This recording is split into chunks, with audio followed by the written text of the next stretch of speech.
Prime numbers या सह अभाज्य संख्याएं कौन सी संख्याएं होती हैं?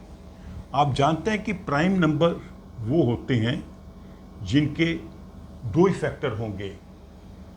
One factor is one and other is the number itself. जैसे 3 लेंगे, 3 के फैक्टर होंगे 1 और 3। 1 and 3 is the number itself. 17, 1 and 17। लेकिन अगर हम लें दो नंबर, मान लीजिए 2 and 9, इसके दो फैक्टर होंगे 1, 2। इसके 3 फैक्टर होंगे 1, 3, 9। इन दोनों में एक ही फैक्टर कॉमन है, तो हम कहेंगे 2 and 9 आर को प्राइम नंबर्स। ये सह अभाज्य संख्याएं हैं। क्यों? इन दोनों में एक ही फैक्टर कॉमन है और वो फैक्टर है 1। हम इसको ऐसे भी कह सकते हैं 2 and 9 का जो HCF है वो है 1। तो कोई भी दो संख्याएं जिनका HCF 1 हो वो कोप्राइम नंबर होते हैं, या जिनमें जो कॉमन फैक्टर हो सिर्फ हो 1।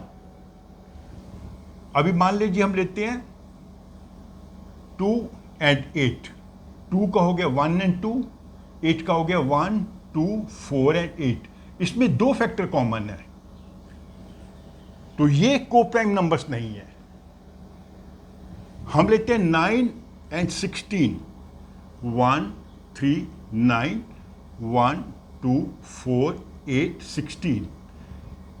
3 फैक्टर हैं, 5 फैक्टर हैं, लेकिन एक ही फैक्टर कॉमन है 1।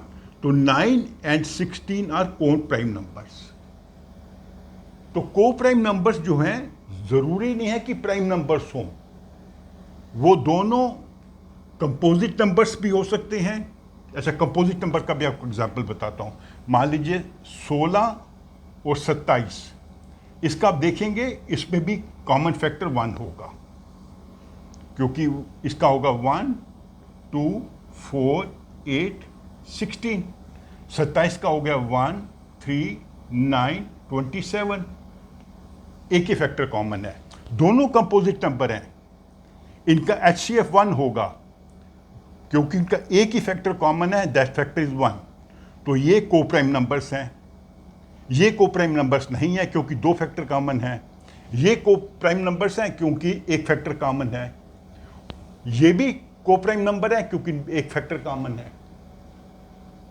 तो दो नंबर्स जिनका HCF 1 हो उन्हें हम कहेंगे कोप्राइम नंबर्स।